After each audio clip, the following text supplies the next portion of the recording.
Bonjour à tous et merci de suivre cette série dont vous connaissez désormais le prix. J'ai reçu énormément de messages de soutien. Là aussi, je vous en remercie. Ce sont des kilomètres de soutien.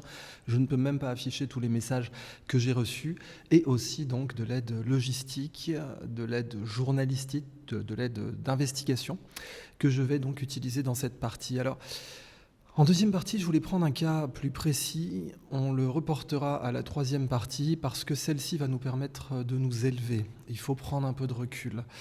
Ça a des avantages et des inconvénients. Les avantages, bien sûr, sont que ça permet de respirer. On ne parle pas des abominations de la RTS, on parle de chiffres. Mais évidemment, derrière ces chiffres, ce sont des victimes. Ce sont des enfants violés par des ressortissants suisses à l'étranger qui ont bénéficié d'une impunité totale, dont on a beaucoup de mal à penser qu'elle n'a pas elle-même relevé d'un soutien de leur État, d'un soutien institutionnel. De ce que les mémoranda que j'ai pu compulser décrivent comme une juridiction protectrice. On a aussi le refuge procédural, c'est le terme qui revient, le refuge procédural. Ça, on en parlera dans la troisième partie du documentaire, même si le cas des pédophiles de la RTS le démontre déjà gravement. Donc dans cette partie, on va se poser la question de savoir si on peut qualifier la Confédération helvétique de pédo-État. Dans la mesure où je fais du journalisme sérieux, je vais d'emblée vous dire que ce n'est pas encore le cas. Et je vais comparer ça à un qualificatif qu'on peut opposer aujourd'hui et qu'on oppose très souvent avec logique à la Confédération helvétique, qui est un qualificatif qui lui sied parce que les faits démontrent cette séance, et c'est celui de klepto-État. La Confédération helvétique est le plus grand klepto-État, en particulier pour le continent africain. Ça, c'est quelque chose qui est connu par les ONG, par les chercheurs, par les Nations Unies aussi, bien qu'elles aient un siège à Genève, il faut savoir vivre. À chaque fois que de l'argent est détourné en Afrique, à chaque fois que les peuples africains se retrouvent orphelins de leurs ressources naturelles, la probabilité que ces ressources finissent en Suisse est la plus grande, de très loin. Aucun pays, pourtant si petit qu'il soit, je rappelle que la Suisse ne fait même pas un quart de la Tunisie, qui elle-même n'est pas le plus grand pays d'Afrique, eh bien c'est tout de même étrange de voir qu'à chaque fois que de l'argent est détourné, que des ressources sont volées, pillées, par des chefs d'État ou des fonctionnaires corrompus, eh bien ces ressources vont se retrouver recelées, parce que le terme c'est bien recel, en Confédération helvétique. En conséquence de quoi, je ne suis pas le premier à décrire la Confédération helvétique, la Suisse, comme un klepto-État.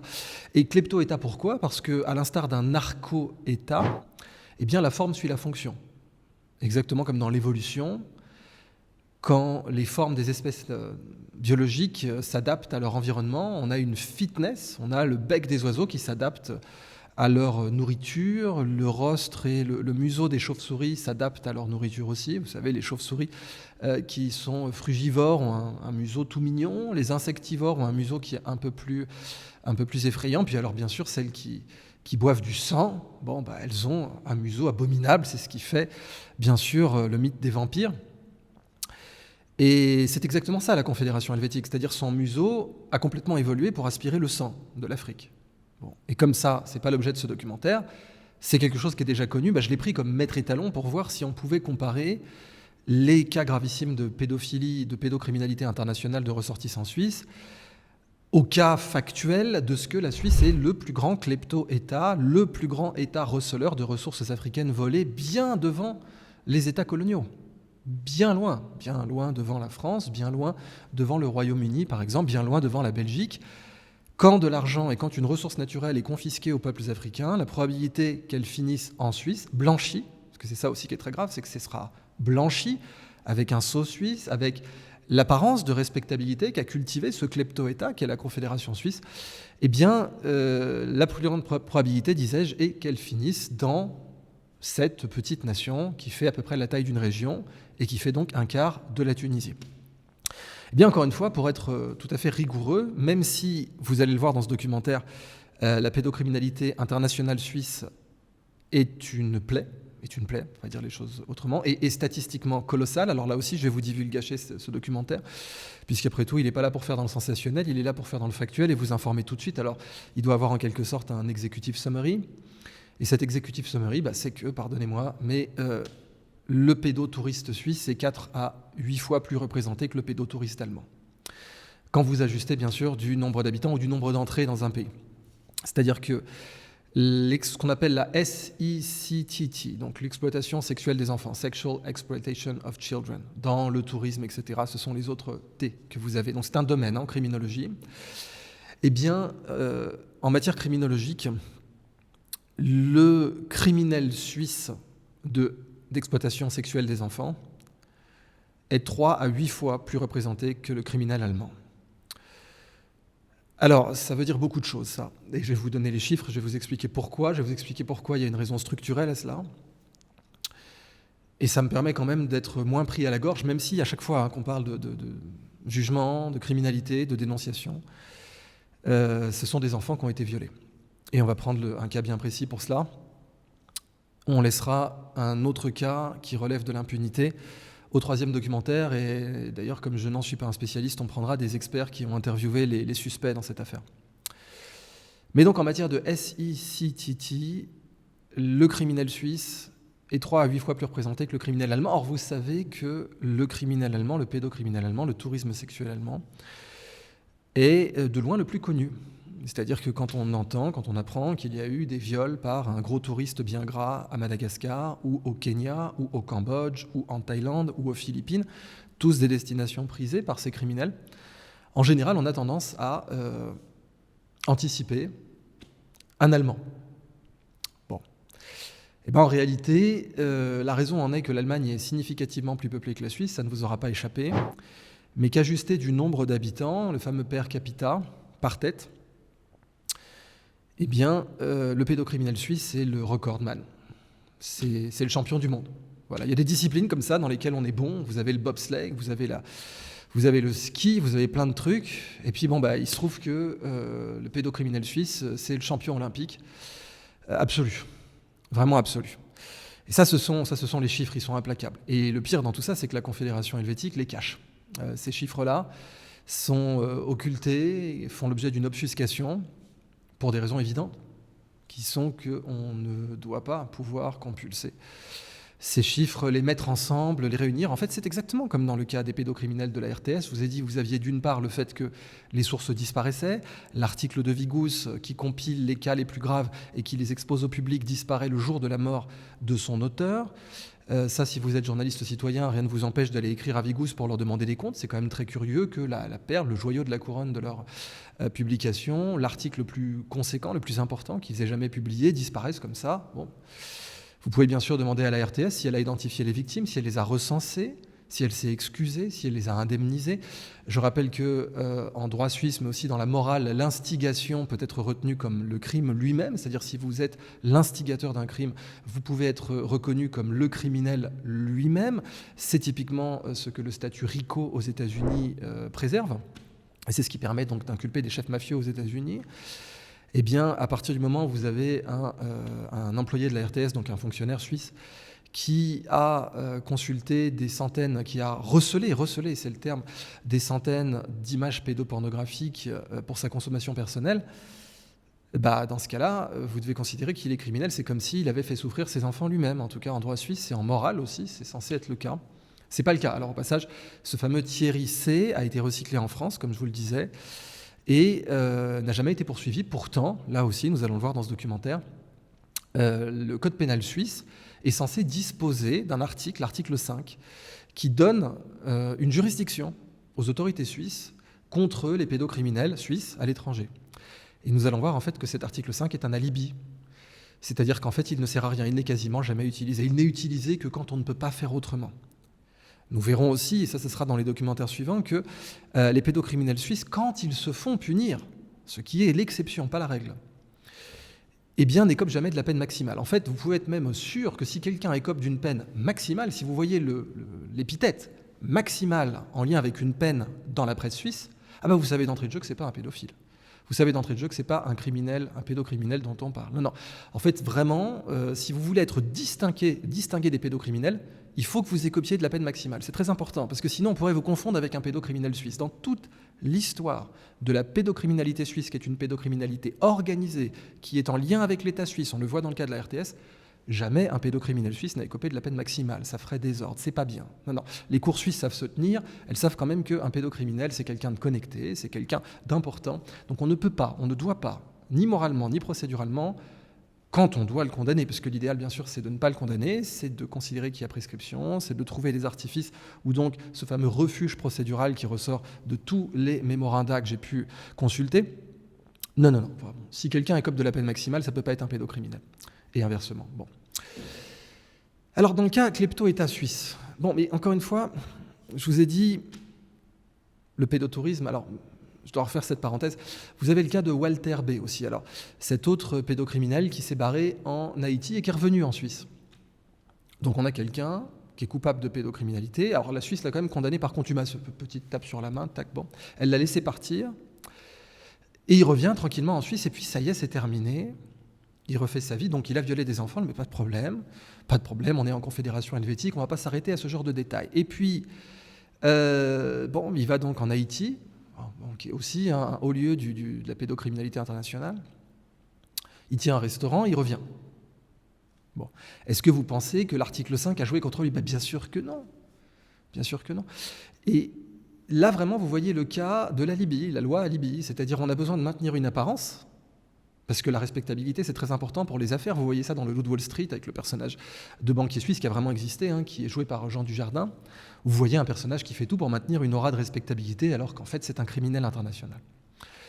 Et malheureusement, on ne peut pas qualifier un État receleur différemment. Or, moi, ce qui m'intéresse, ce sont les structures. J'essaie au mieux de ne pas accabler les gens. C'est pour ça que dans le précédent documentaire, d'ailleurs, j'ai gardé un John Doe, dans un cas précis. Et je l'ai appelé John Doe parce que je ne voulais pas nuire à sa réinsertion. Je ne peux pas déterminer que c'est quelqu'un qui a payé sa dette à la société, mais bon, voilà, je suis conscient de mes responsabilités en tant que journaliste citoyen. Donc je préfère m'attaquer aux structures. Dans cet épisode, on s'attaque à la structure, c'est-à-dire que on voit que quand un État facilite, instigue, recèle du crime international, sa structure même, sa loi, le fait évoluer pour remplir cette fonction. C'est au fond une sorte d'analyse marxiste, si vous voulez. La structure suit la fonction en matière ou de lutte des classes ou de criminalité internationale, de criminologie. La structure même de la Confédération helvétique suit sa fonction de klepto-État. Et ça, encore une fois, c'est pas moi qui le présente, c'est quelque chose qui est connu en sociologie, en criminologie. Et en fait, ce qui est grave, c'est que c'est en train de devenir la même chose pour la pédocriminalité. Simplement, la pédocriminalité, elle ne rapporte pas des points de PIB. C'est un loisir de gens riches en Suisse. Donc, dans la mesure où elle n'est pas au cœur de l'industrie et de l'économie suisse, heureusement, on ne peut pas qualifier la Confédération helvétique de pédo-État. On ne le peut pas. Mais on peut voir que ces structures facilitent largement l'impunité, notamment avec les mêmes méthodes que dans le cas de l'évolution vers un klepto-État, c'est-à-dire fondamentalement d'avoir des lois alibi. Alors, prenons le cas de klepto-État. Comme je vous l'ai dit, quand de l'argent est détourné en Afrique, quand de l'or est détourné en Afrique particulièrement, il va se retrouver fondu à Dubaï puis en Suisse, des fois directement en Suisse, avec un drapeau suisse dessus. C'est de l'or qui appartient aux Africains, qui a été détourné, qui est volé, c'est du recel. Eh bien, ce recel va se retrouver dans des coffres suisses. Ce n'est pas seulement le cas pour l'or, c'est le cas pour tout un tas d'autres ressources, c'est le cas pour le cash aussi, c'est le cas pour les devises étrangères, c'est le cas pour énormément de choses. Et puis vous savez que ça a été le cas pour les œuvres d'art. Bien sûr, la Confédération helvétique s'est faite choper à avoir recelé des œuvres d'art volées pendant la Deuxième Guerre mondiale. Bien sûr, l'excuse était la neutralité, mais la neutralité a bon dos, puisqu'on voit que face à la Russie, par exemple, qui, comme chacun le sait, je tiens à préciser que c'est de l'ironie, est pire que le régime d'Adolf Hitler, eh bien, la Confédération helvétique viole sa neutralité dans le cas de la Russie. Par contre, elle ne l'a pas violée pour Adolf Hitler, qui a quand même massacré quelques millions de personnes. Donc on voit qu'à chaque fois, c'est vraiment... Ce n'est pas une posture morale, cette fameuse neutralité, c'est une fonction. On a une fonction de prétendre à la neutralité, de prétendre au sérieux et au respect de la loi pour pouvoir réaliser sa fonction qui est de receler des vols de pays étrangers. Swissaid estime qu'au moins 435 tonnes d'or ont été sorties clandestinement d'Afrique en 2022. et place la Suisse parmi les 3 principaux importateurs d'or africain. Et c'est Swissaid, c'est ça qui est fascinant. Vous avez, si vous voulez, à chaque fois des cas de restitution qui permettent de dire « regardez, on agit ». Mais comment on définirait un klepto-État ? Déjà, la réception. Les avoirs de dirigeants, intermédiaires ou entreprises prédatrices entrent dans la juridiction sous forme bancaire, contractuelle, métallique, artistique ou sociétaire. Ensuite, vous avez la transformation. La juridiction transforme l'actif par raffinage, refonte, intermédiation, titrisation, conservation, vente ou changement de pays d'origine douanier. Ce que fait la Suisse. Protection, ça c'est un point très important. La loi protège la confidentialité, élève les coûts d'enquête, c'est très dur d'enquêter en Suisse. C'est tellement dur que votre serviteur, quand il enquête sur les pédophiles de la RTS, se voit complètement harcelé, intimidé, attaqué de toutes les façons possibles. Retarde l'identification des bénéficiaires effectifs ou criminalise certaines révélations d'intérêt public. Vous avez des lanceurs d'alerte qui ont fait de la prison en Suisse, dans le scandale UBS, dans le scandale Crédit Suisse, dans tout un tas de scandales, les lanceurs d'alerte. Et c'est ce que vous avez vu aussi dans les dossiers de Julian Assange. C'est parmi les premiers dossiers de Julian Assange, les lanceurs d'alerte se sont retrouvés criminalisés. Et vous avez vu la même chose. Là, je parle du fait que la Suisse est objectivement un klepto-État. Dans le cas d'une éventuelle accusation de pédo-État, que je défends pour l'instant, défends dans le sens où je m'en défends, je ne considère pas que la Suisse a atteint le stade critique d'être un pédo-État, en particulier parce qu'elle réalise bien sûr, ses ressortissants réalisent l'essentiel de leurs crimes, de leurs pédocrimes à l'étranger. Eh bien, on a Georges Resendé, donc l'informaticien de la RTS, qui a été criminalisé aussi, au point qu'il a dû entamer une guerre de la faim, vous vous en rappelez, c'est dans l'épisode précédent. Donc, réception, transformation, protection, profit. Point 4. La place économique gagne des commissions, des marges, des recettes, de l'emploi. Le crime paie en Suisse. Le crime paie. Ça, c'est un point très important. Si vous recelez des actifs africains volés, vous êtes payé pour ça. Marge, recette, emploi, prestige, pouvoir diplomatique ou rente d'intermédiation. Et enfin, le 5e point, pour définir un klepto-État, correction tardive. Les restitutions et poursuites, elles existent, mais souvent après la captation. Elles deviennent alors la preuve du passage initial, non une exonération automatique. Donc, si vous devez faire un acte d'accusation pour le caractère de klepto-État de la Suisse, qui va nous servir de témoin, puisque la Suisse est factuellement un klepto-État, on va pouvoir comparer ça à des accusations de pédo-État, qui encore une fois seront macroscopiques, nous permettront de respirer un peu. Donc le premier chef, c'est que la Suisse est un État-coffre, dans le cas klepto-État, c'est vrai.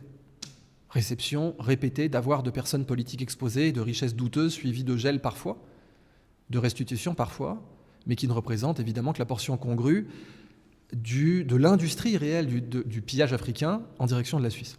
État fondeur, la transformation de l'or africain est mondiale par raffinage, avec lacune sur l'origine réelle et risque reconnu d'or issu des violations de droits humains. La Suisse en est spécialiste. État négociant opaque, concentration de maisons de négoce achetant des ressources publiques africaines dans des conditions de forte opacité. État silence, régime de secret, retard sur bénéficiaires, effectifs, faiblesse relative des sanctions, etc. Récidive structurelle, ça c'est un point très important qu'on va revoir dans d'éventuelles accusations de pédo-État. Récidive structurelle, oui, vous avez une historique de réception et de légalisation des biens spoliés, et puis ça remonte à l'ordre des nazis, mais c'est connu qu'en fait ça se poursuit. Et ça, vous avez une thèse unique qui vous dit la Suisse a construit une industrie de respectabilisation. Ça, c'est fascinant. Une industrie de respectabilisation. C'est-à-dire que l'apparence de respectabilité fait partie du business model de piller l'Afrique. Sa force n'est pas seulement de cacher, elle est de changer la nature sociale d'un actif. L'argent suspect devient dépôt bancaire ou obligation, l'or douteux devient lingot affine, le brut vendu par une compagnie nationale opaque devient cargaison contractuelle. Donc ça s'appelle du blanchiment. Le tableau disputé devient objet en zone franche, le bénéfice final et la paix juridique offerte à l'actif et à son détenteur. Alors vous pouvez aussi relever que dans le cas toujours du klepto-État, les restitutions suisses sont des aveux de passage. On vous dira par exemple, vous avez le cas Abacha. Alors, Abacha 1 au Nigeria, c'est 700 millions de dollars restitués, c'est pas mal quand on connaît les dizaines de milliards qui vont passer par la Suisse chaque année en recel de détournement d'argent africain. Abacha 2, ça vous fait 1 milliard au total, 1 milliard 20 millions précisément. Angola 1, 24 millions, c'est rigolo, 24 millions, voilà, très bien. Et Angola 2, c'est 43 millions, c'est magnifique, ok. Mais ça, c'est exactement comme quand JP Morgan paye une amende pour avoir truqué le cours de l'argent. C'est du cost of doing business, ça vous permet de dire oui, quand même, on fait des choses. Le coffre devient une vitrine de restitution, si vous voulez. Ça fait partie vraiment de l'idée. Et le mémo que j'ai sous les yeux me dit le paradoxe suisse de la restitution. La restitution suisse est réelle et doit être reconnue, c'est vrai, hein. Mais dans une analyse, elle doit être lue comme un indice de structure. C'est-à-dire qu'un État qui a besoin d'un arsenal spécial de restitution est un État dont la place financière a été suffisamment attractive pour ses détournements de fonds. L'existence d'un extincteur ne prouve pas l'absence d'incendie, sans mauvais jeu de mots vis-à-vis de ce qui s'est passé à Crans-Montana et sur lequel toute la lumière n'a pas été faite. Elle prouve la récurrence du feu, plutôt, c'est exact. Donc les cas à Bacha et Angola ne sont pas des accidents isolés, ils sont les fossiles judiciaires, j'aime bien le terme qu'utilise ce mémo, le fossile judiciaire d'une géologie économique plus large, c'est vrai. L'argent public africain a trouvé en Suisse une combinaison de compétences bancaires, discrétion, stabilité, prestige et lenteur probatoire. Lenteur probatoire, vous verrez ça dans la pédocriminalité, lenteur probatoire. C'est la définition même d'un État coffre. Donc vous avez, dans le cas suisse, une puissance aurifère sans puissance minière, ça c'est quand même très louche. La puissance aurifère suisse ne repose pas sur des mines nationales comparables aux grands pays producteurs, elle repose sur le raffinage, l'import-export et la confiance, oui, cette respectabilité performative accordée au lingot suisse. Les statistiques douanières suisses le démontrent clairement, hein, donc c'est 2372 tonnes importées, 91 milliards de francs suisses. Hein. 91 milliards de francs suisses. Voilà. Ça, rien que ça, quand on voyait en face que les restitutions sont de l'ordre du million, 24 millions, allez, les plus grosses, c'est 700 millions, puis ça arrive tous les 20 ans. Là, c'est chaque année 91 milliards. Voilà, je pense que c'est pas ce que paie la Suisse, attention. C'est pas ce que paie la Suisse, c'est la valeur de l'or qui rentre en Suisse. C'est pas la même chose. Donc, un or qui change de nationalité, qui peut être transformé très facilement. Vous savez qu'on ne peut pas marquer l'or contrairement au diamant. Même le Conseil fédéral commence à s'en émouvoir. Et vous avez le cas aussi pour le pétrole africain, qui devient une source de rente en Suisse. Et le problème, vraiment, c'est ça. Alors vous avez des scandales Gunvor, Glencore, Trafigura, les affaires judiciaires, mais qui sont toujours un marqueur du système. C'est-à-dire, par exemple, la Confédération a condamné Gunvor en 2019 à 94 millions. Vous avez 91 milliards tous les ans, rien qu'en or, mais là, c'est 94 millions. Bon. Voilà, donc 4 millions d'amendes. Bon, voilà. Ça fait passer cost of doing business, quoi. Vous avez le scandale des dettes cachées du Mozambique au Crédit Suisse, ça aussi. Je fais pas, encore une fois, cette émission n'est pas là pour parler de la kleptocratie suisse. Hein. Je prends vraiment ça comme un témoin. C'est-à-dire, on fait de la science, on prend un témoin, on regarde si on peut considérer la Suisse comme une... C'est un klepto-État, c'est factuel. Est-ce qu'on peut la considérer comme un pédo-État également ? On va prendre un dernier point. Bon, bien sûr, vous avez les zones franches, tout ça, on va pas la peine d'en reparler. Et le rapport Berger, hein, qui continue à être très important. Et je peux vous donner une sorte de matrice probatoire, si vous voulez. Un narco-État, d'un point de vue minimal, c'est fondé sur l'influence, la corruption institutionnelle, le bénéfice et le fait qu'il ferme les yeux sur le narcotrafic. Bon, un klepto-État, c'est un État qui ferme largement les yeux sur le recel. Ça ne signifie pas, attention, les narco-États peuvent avoir ce qu'on appelle des busts, donc faire tomber, saisir des drogues, etc., faire tomber des laboratoires, les brûler, faire des saisies. Ça ne fait pas de vous, ça ne vous disculpe pas d'être un narco-État. Et le fait que la Suisse ait fait quelques arrestations performatives, c'est même pas vraiment des arrestations, quelques amendes performatives, ne la disculpe pas d'être un klepto-État. Donc, le peuple africain serait en mesure de demander aux Suisses les choses suivantes que je vais vous transmettre. Par exemple, créer un registre suisse des bénéficiaires effectifs accessibles aux autorités étrangères et journalistes d'investigation. Introduire une exception d'intérêt public à l'article 47 de la loi bancaire pour les révélations relatives à la corruption, blanchiment, détournement de fonds publics, crimes internationaux. La Suisse ne fait évidemment pas ça. Imposer une publication transaction par transaction des paiements des négociants suisses aux États, compagnies nationales et intermédiaires publics, notamment dans le pétrole, les mines et les métaux. La Confédération helvétique ne fera jamais ça, c'est structurel. C'est parce qu'elle est un klepto-État qu'elle ne peut pas faire ça.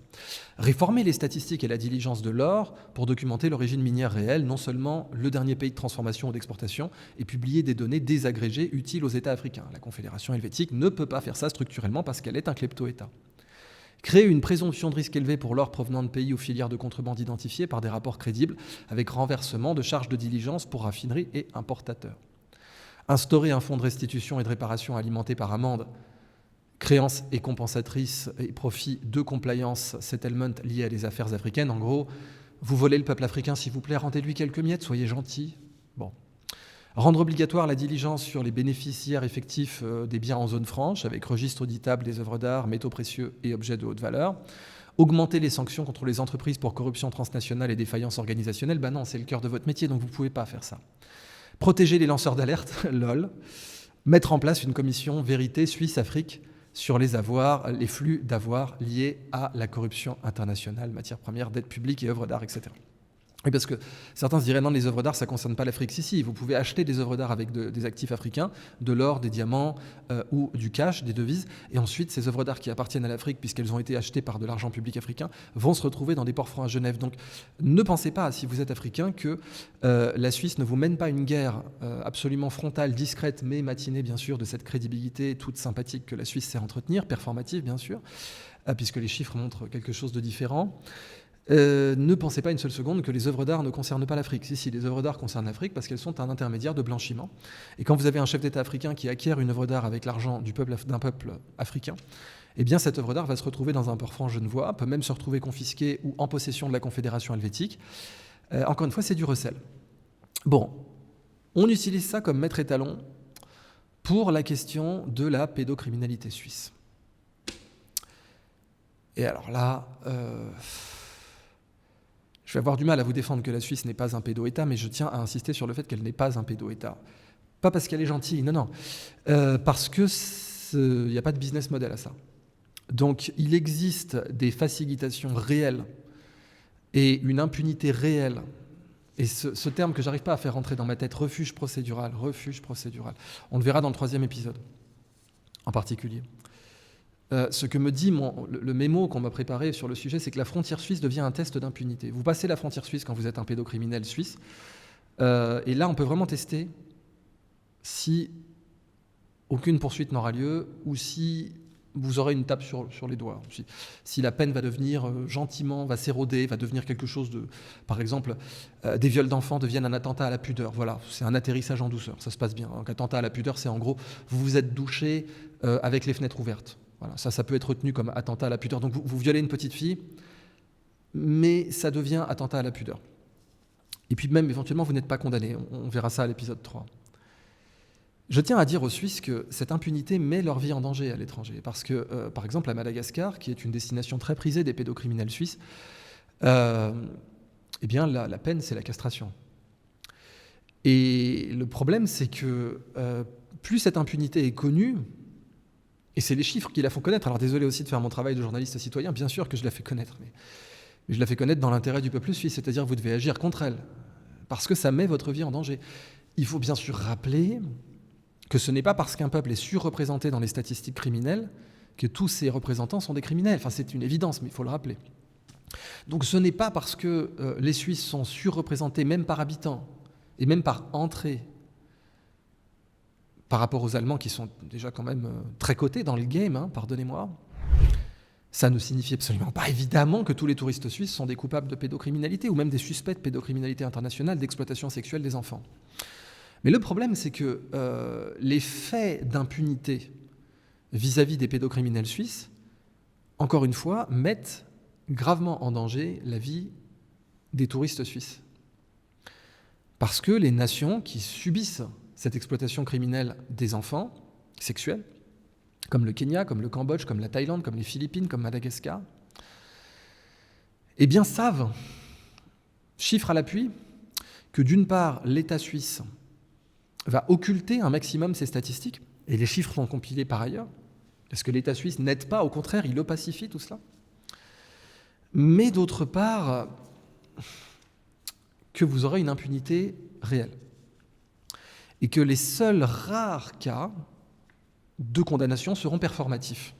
Exactement comme les cas Angola 1 et Angola 2 dans le détournement d'argent africain. Ce sera performatif, ça ne représentera que la partie émergée de l'iceberg, ça permettra de dire des choses, mais ça cachera l'essentiel. Et dans le cas de la RTS, encore une fois, vous l'avez vu, parce que la RTS, c'est quoi ? Je vous l'ai dit, c'est une scène de crime, c'est factuel. La RTS est une scène de crime.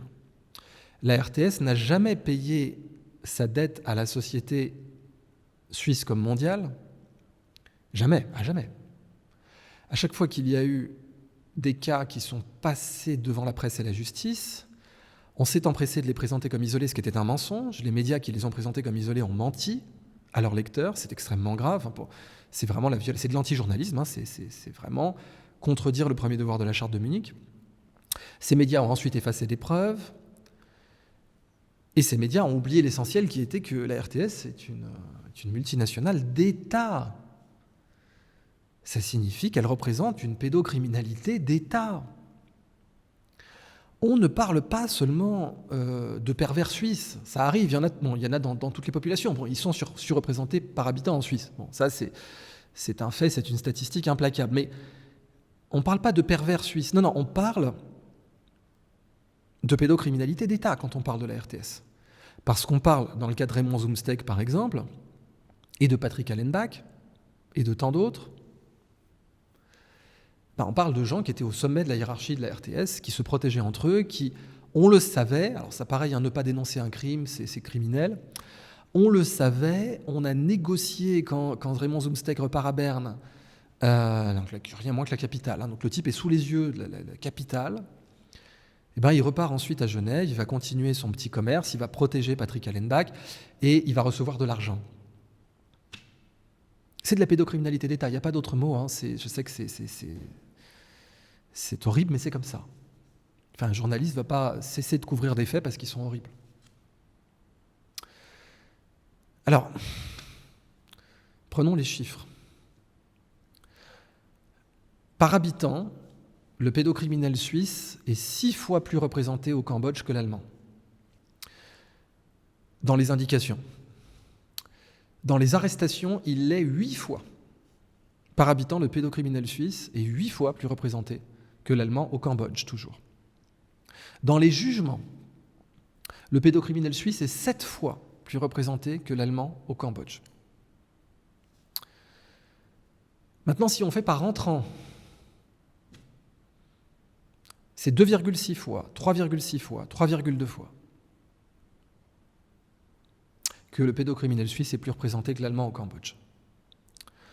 Au Kenya, en chiffres bruts, le pédocriminel suisse représente 12% à lui seul. Et là, ce n'est pas ajusté par habitant. Si vous ajustez par habitant, au Kenya, le signal pédocriminel suisse est 9 fois plus important que l'allemand. 9 fois. Vous êtes un Suisse au Kenya, il y a un petit indicateur les Sims sur votre tête, 9 fois plus de chances d'être un pédo qu'un Allemand. Je ne sais pas comment vous dire à quel point c'est grave. La Suisse n'a pas un problème marginal. Dans les 2 sources comparatives les plus exploitables, le Cambodge et le Kenya, elle apparaît comme un pays lourdement surreprésenté dès que l'on cesse de regarder les chiffres bruts et que l'on rapporte le phénomène à la taille du pays ou au nombre d'entrants. Donc ça, ce sont les calculs sur BKA, ECPAT Allemagne, présentation Cambodge. Et là où c'est grave, c'est que de 2006 à 2015, en fait, le phénomène s'est aggravé depuis. Donc les chiffres sûrs que j'ai, parce que j'ai quand même voulu être tout à fait rigoureux, j'ai voulu prendre des chiffres très sûrs sur lesquels on avait beaucoup de recul. J'ai appris par la suite que les chiffres s'étaient aggravés depuis, c'est normal, quand il n'y a pas de condamnation, quand vous avez une impunité. Vous savez, le fait que la Suisse soit un klepto-État et qu'elle continue à l'être et qu'elle ne l'a jamais autant été qu'aujourd'hui, ça vient du fait qu'il n'y a pas de punition. Ça vient du fait que le crime paie. Quand vous détournez de l'or africain, quand vous mettez un drapeau suisse sur de l'or africain, il n'y a personne pour vous condamner. Donc, les rares condamnations qui auront lieu seront des condamnations performatives, qui sont typiques pour les narco-États, par exemple. Un narco-État, il fait des condamnations performatives. Ne vous laissez absolument pas avoir par cela. Les narco-États font des condamnations performatives. Donc, dès 2006, vous avez un rapport UNICEF, donc protection de l'enfance et gouvernement du Kenya. Vous avez un résumé exécutif qui est absolument accablant. Vous avez la section M6, 10, 1, mais aussi la Banque mondiale, le World Development Indicators, vraiment vous confirment que ces cas ne sont pas isolés, la Banque mondiale permettant de faire l'ajustement per capita. Alors, typiquement, si on essaie d'avoir un témoin dans le sens statistique du terme, pardon, pas un témoin oculaire, on compare aux autres États de la région, donc ce qu'on appelle DACH, donc Deutschland, Österreich, alors A c'est Autriche, donc, mais DACH, donc Allemagne, Autriche et Confédération helvétique, CH étant évidemment l'acronyme de Confédération helvétique. Ben là, vous voyez qu'en chiffre brut, par exemple, la Suisse, à elle seule, elle a le même niveau au Cambodge que les indications allemandes. Donc dans les indications, dénonciations, etc., observation d'activités d'exploitation sexuelle des enfants, les indications 2006-2015 pour la Suisse, elles sont quasiment du même niveau que les indications allemandes. Les arrestations sont du même niveau que les arrestations allemandes. Les jugements sont du même niveau que les jugements allemands, alors que les entrants masculins au Cambodge en 2015 sont de 53 000 et qui sont que de 12 000 en Suisse. C'est ce qui explique cette surreprésentation absolue du pédocriminel suisse à l'international. Donc dans le jeu de données BKA Cambodge, le taux suisse de jugement est environ 7,4 fois le taux allemand par habitant et 3,2 fois le taux allemand par entrant masculin. Pour les arrestations, l'écart est encore plus dur, comme je vous l'ai dit, 8,2 fois par habitant, 3,6 fois par entrant masculin. Et même quand vous prenez le contrôle autrichien, la Suisse reste totalement accusatoire. Ça, c'est de la sociologie, bien sûr. Le Suisse étant plus riche, la richesse est une chose, mais vous avez l'impunité aussi.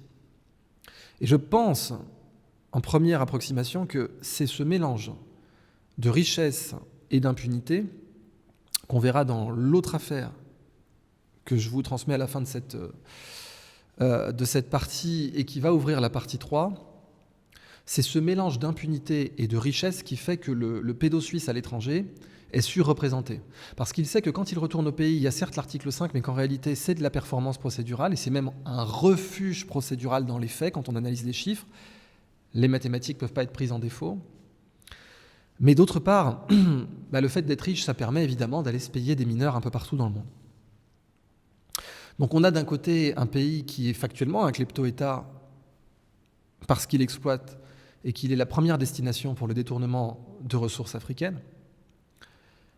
Mais vous voyez en fait le même pays dont certains ressortissants, qui, j'insiste, il faut le rappeler, ne représentent pas la majorité, vont violer des enfants à l'étranger, en particulier en Afrique, puisque le Kenya est une des destinations prisées des pédos suisses à l'international. Kenya, donc, l'indicateur suisse porte sur des enfants, pas sur une morale touristique. Le rapport kényan ne décrit pas une gêne diplomatique, il décrit une violence faite à des enfants. Les chiffres suivants expliquent pourquoi la présence suisse dans ce rapport n'est pas un détail. On estime qu'au Kenya, vous avez entre 10 000 et 15 000 enfants qui sont exploités sexuellement. 2 000 à 3 000 enfants sont engagés à temps plein, ça veut dire que toute leur vie vont se faire violer par des gros pédos.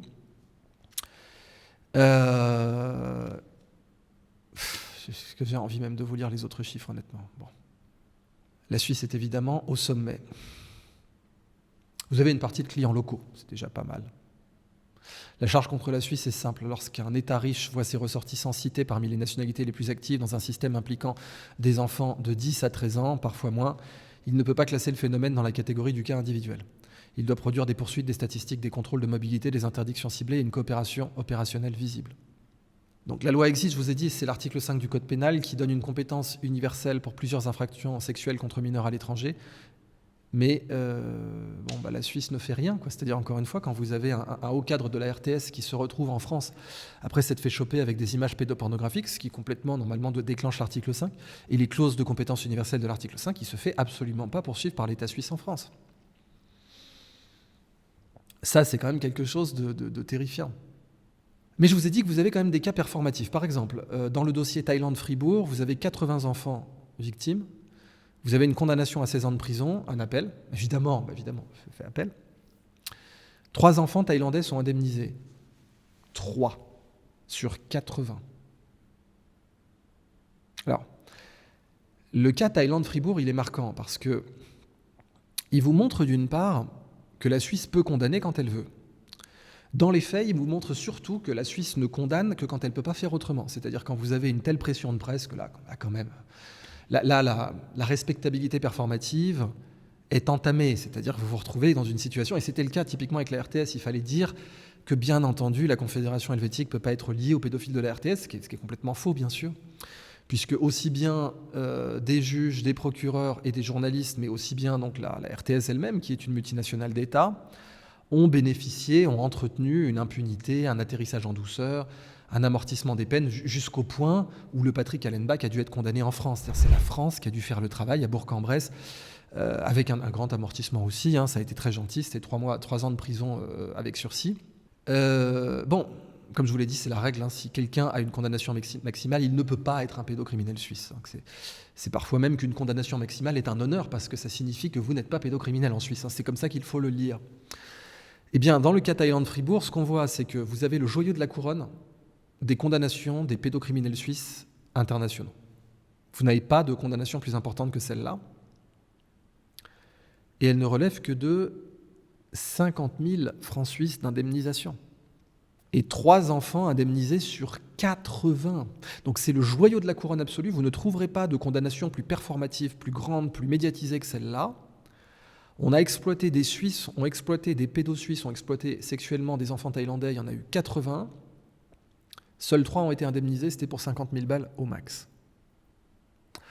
Après, vous avez un autre cas, c'est Inde-Suisse. Vous avez une condamnation indienne à 7 ans, environ la moitié purgée, paiement d'environ 3 000 francs suisses à chacune des 2 victimes. Retour, fuite vers la Suisse. Et la condamnation indienne à 7 ans devient en Suisse une peine de 24 mois. Donc c'est comme en 2023. Voilà. Et puis vous avez lié aussi des abus aux Philippines dans ce dossier. Donc là, bon. Voilà, vous avez l'Inde qui condamne à 7 ans, la Suisse dit 24 mois. Et puis après, on peut s'arranger, on est en Suisse. Cambodge 2026, ressortissant suisse de 47 ans, enfant survivante de 8 ans, abus répétés, inculpation, pas de condamnation en Suisse. Philippines 2025, Heinz Arbenz, 66 ans, interception à Naya, condamnation suisse. C'est une procédure dans le canton d'Argovie.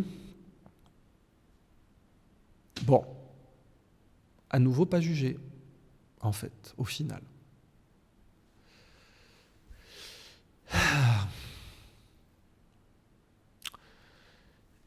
Voilà, c'est...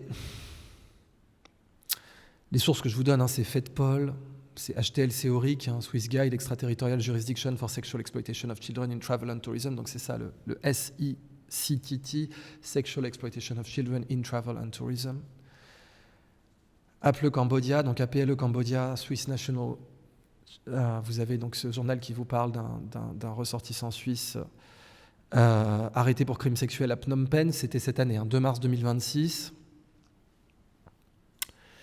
Et à chaque fois, vous voyez que ça se passe plutôt bien. Bon. Alors ça va nécessiter, bien sûr, un réquisitoire, qui est dans l'intérêt du peuple suisse, ça va de soi. Parce que, encore une fois, ça met en danger la vie des touristes suisses. Et on ne peut pas dire les choses autrement. La Suisse a été plusieurs fois épinglée pour non-respect de la convention de Lanzarote, en observant qu'elle a des failles, qu'elle procède de failles de due diligence répétées, qu'elle, dans les faits, représente une juridiction protectrice. Si vous êtes un pédocriminel international, un des meilleurs pays où vous cachez, c'est la Suisse. C'est peut-être même le meilleur pays où vous cachez, en réalité. Et on le voit avec le cas des pédophiles de la RTS, qui vont continuer leur petit commerce, par exemple, en Haïti, et qui reviennent en Suisse sans aucun problème. Et cette impunité étant structurelle, puisque la grande presse suisse appartient aux fondations, on l'a vu, le cas de la fondation Aventinus, dans le cas des pédos de la RTS, elle ne va pas couvrir ces faits, ou elle va les couvrir que vraiment quand elle ne peut pas faire autrement. Et ça, c'est vraiment de l'analyse structurelle. Vous analysez les structures, les rapports de force, les puissants. C'est à la fois, si vous voulez, marxien et bourdieusien. Vous observez que c'est certainement pas la presse des puissants qui va analyser la pédocriminalité des puissants en Suisse. Donc, elle va parfois, comme dans le cas de la RTS en 2012, vous parler, dans le cas du temps, mais c'était avant son rachat par la Fondation Aventinus, je vous l'avais rappelé, elle va parfois vous parler de la pédocriminalité dans le cas de la RTS, mais elle va vous dire non, c'est un cas isolé, ce qui est un mensonge, ce qui est du cyberblurring, c'est faux. La réalité, c'est que la RTS est une scène de crime encore aujourd'hui, qu'elle n'a pas payé sa dette à la société, qu'elle n'a pas payé sa dette aux enfants aux victimes, les enfants qui ont été violés par ses membres, que ses membres se protégeaient, que ses membres bénéficiaient d'argent public et que ses membres cultivaient une impunité quasi totale. Donc le cas Thaïlande-Fribourg, je vous ai dit, plus de 80 enfants sont des victimes de violences sexuelles pédo-suisses, et c'est FedPol qui le rapporte le mieux. C'est présenté même dans la presse suisse comme un cas exceptionnel, alors que c'est pas le cas. C'est pas le cas. En 2013, vous avez le rapporteur spécial des Nations Unies qui avait mis en garde sur la surreprésentation des ressortissants suisses. Donc d'une part, vous avez un refuge procédural de facto, la frontière suisse devient un test d'impunité, l'impunité met la vie des Suisses en danger, et vous avez, de la même façon qu'il existe en Suisse, un blanchiment de pillage, c'est-à-dire l'Afrique est pillée, et la Suisse blanchit ce pillage, en lui donnant une respectabilité, une due diligence, etc. Vous avez un blanchiment de pédocriminalité en Suisse de facto, qui est structurel. Mais on ne peut pas parler de narco-État, enfin de pédo-État comme on parlerait d'un narco-État, et comme on peut parler d'un klepto-État pour la Suisse, encore une fois, non pas parce que les faits n'existent pas, mais parce que toute la structure suisse n'est pas organisée de cette façon, parce que la pédocriminalité internationale pour les pédos suisses est un loisir. C'est pas un business. Alors que bien sûr, blanchir l'or détourné d'Afrique, le pétrole détourné d'Afrique, les œuvres d'art achetées en Afrique avec l'argent des Africains, ça c'est un business, c'est plus sérieux. Et pour moi, c'est la seule et unique raison pour laquelle on ne peut pas parler de pédo-État. Parce que c'est un loisir des pédos suisses, mais ce n'est pas un business des pédos suisses. La Suisse n'est pas seulement le pays de quelques individus déviants, elle est un État riche, averti, doté d'outils juridiques puissants, qui a laissé subsister des mécanismes de retard, d'opacité, de fragmentation et de sous-application. Cette combinaison a facilité de fait la mobilité criminelle et l'impunité de certains de ses ressortissants. Je dois dire qu'à ce stade-là, il faut faire un réquisitoire. Mais l'intention est de mettre l'État suisse devant ses responsabilités, de façon frontale, pour sa responsabilité dans l'écosystème qui permet à des citoyens suisses d'exploiter sexuellement des enfants à l'étranger, c'est un fait. Quand vous êtes 8 fois plus représentés que les Allemands, vous êtes un problème. Donc, un système qui permet d'exploiter sexuellement des enfants à l'étranger, puis de rentrer, de gagner du temps, de disperser les preuves, de se cacher derrière les cantons. Et oui, parce que là, le principe de subsidiarité suisse, qui est un bon principe, est détourné par ce cancer qui est la pédocriminalité, puisque vous vous retrouvez à dire attention, c'est pas l'État qui poursuit, c'est un canton. Alors évidemment, que le canton d'Argovie aille choper des pédos suisses au Kenya, vous imaginez bien que ça va être compliqué. Ou de bénéficier de la pauvreté institutionnelle des pays où les crimes sont commis, le Kenya, les Philippines, le Cambodge, etc., le Madagascar. Alors un réquisitoire sérieux n'est pas une rumeur. Ça ne grossit pas les faits qu'on possède. Lorsque le dossier parle d'une condamnation, on parle d'une condamnation. Lorsque le dossier parle d'une mise en accusation ou d'une arrestation, on parle d'une mise en accusation ou d'une arrestation. Lorsqu'on parle d'une affaire de presse, on le dit, je l'ai dit. Le mot facilitation va être employé dans ce réquisitoire au sens institutionnel. Oui, il y a un refuge procédural pour les pédos suisses. Il ne signifie évidemment pas que chaque fonctionnaire suisse aurait voulu protéger un abuseur, ce n'est pas le cas. Il signifie que l'État qui connaît un risque, qui possède des instruments pour agir, l'article 5 du Code pénal suisse, qui est averti par les Nations Unies, par sa police fédérale, par les ONG, par la presse et par ses propres dossiers, et qui laisse pourtant des brèches prévisibles, facilite de fait ce que ces brèches rendent possible, c'est-à-dire l'exploitation sexuelle des enfants à l'étranger. La formule du dossier est donc la suivante: connaissance du risque, compétences juridiques, moyens matériels, puis insuffisance de poursuite, insuffisance de données, lenteur, opacité et sous-réparation.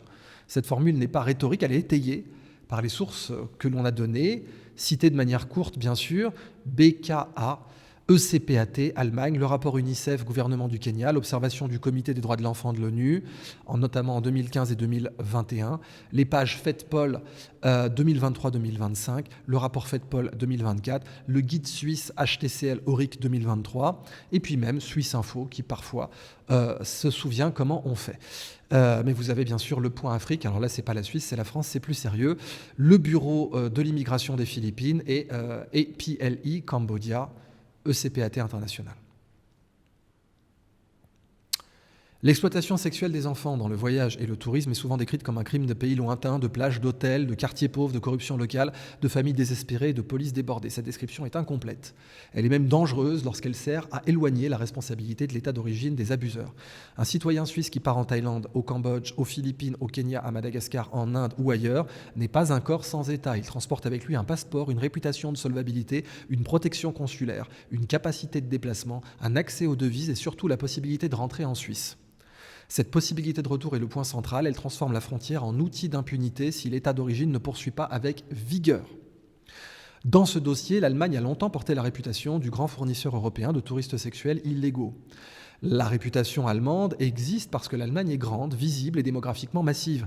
Mais l'accusation suisse commence précisément ici. Si l'on cesse de compter seulement en chiffres bruts et si l'on rapporte les signaux à la population ou au nombre de voyageurs, la Suisse ne disparaît pas derrière l'Allemagne. Dans certains jeux de données, elle devient pire. Ce point doit être entendu clairement. Nous ne prétendons pas que les chiffres disponibles mesurent toute la criminalité suisse. Malheureusement, ce n'est pas le cas précisément parce que l'État suisse pratique une opacité de bonne loi en la matière. Personne ne possède une mesure parfaite d'une criminalité transnationale qui se nourrit du silence des enfants, de la pauvreté, de la honte, de la corruption, de la destruction numérique des preuves et de la faiblesse du système de protection. Oh tiens, ça nous rappelle tout à fait la RTS, scène de crime où des preuves sont détruites, où les journalistes ne rapportent pas les faits loyalement, où on rapporte des faits dilatoires, où on voit vous parler par exemple de Darius Rochebin ou de Yann Lopez, qui n'a absolument rien à voir avec la choucroute, qui est que la RTS est une scène de crime et où il y a eu des gens qui ont violé des enfants à la RTS. Bon. Mais lorsque les indicateurs indépendants existent, provenant de contextes différents, et qu'ils convergent, le droit public n'a pas besoin d'attendre la perfection statistique pour conclure à un devoir d'agir. La Suisse avait ce devoir, elle ne l'a pas rempli.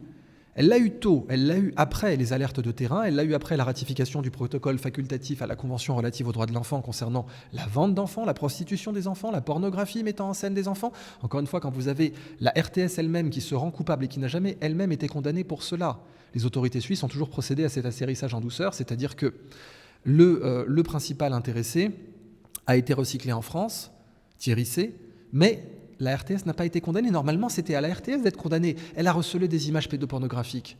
La Suisse avait absolument tout, l'arsenal pour la condamner. Non, pas du tout. Le procureur qui s'est intéressé à ce cas a décrit qu'il le gérait, je cite, en bon père de famille. Eh bien, on voit qu'en fait, et c'est l'objet de cette partie du documentaire et de cette terrible série, qu'en fait, la RTS n'était pas juste un prurite isolé. Elle est la manifestation d'une situation structurelle pro-pédocriminelle en Suisse. Donc, disais-je, quand vous avez des cas de prostitution, de pédopornographie, et que la Suisse a ratifié la Convention relative aux droits de l'enfant, selon le département fédéral des affaires étrangères, elle n'a pas d'excuse. Elle avait ce devoir aussi quand elle a ratifié la Convention de Lanzarote. Elle l'a eu après les observations des Nations Unies, elle l'a eu après les dossiers de Thaïlande, d'Inde, de Madagascar, du Cambodge, du Kenya et des Philippines. Désolé de cet inventaire. Et pourtant, le tableau demeure celui d'un État qui sait, qui peut, article 5 du Code pénal suisse. Et moi, je suis très très bien placé pour savoir que la Suisse a un code pénal et un code de procédure pénale à géométrie complètement variable. Et que comme tout État qui a besoin de sa réputation performative et de son apparence de respectabilité, elle va systématiquement avoir, et ça c'est structurel, une interprétation de la procédure et des lois qui change complètement en fonction des sujets, qui n'est pas la même pour tous.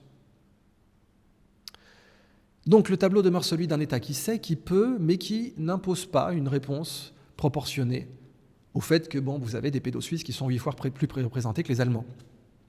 La police fédérale reconnaît elle-même que les auteurs exploitent les différences entre systèmes d'application de la loi et la vulnérabilité sociale ou économique des pays de destination.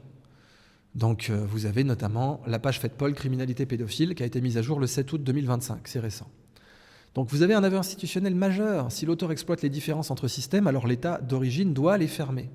Ne pas les fermer est une faute.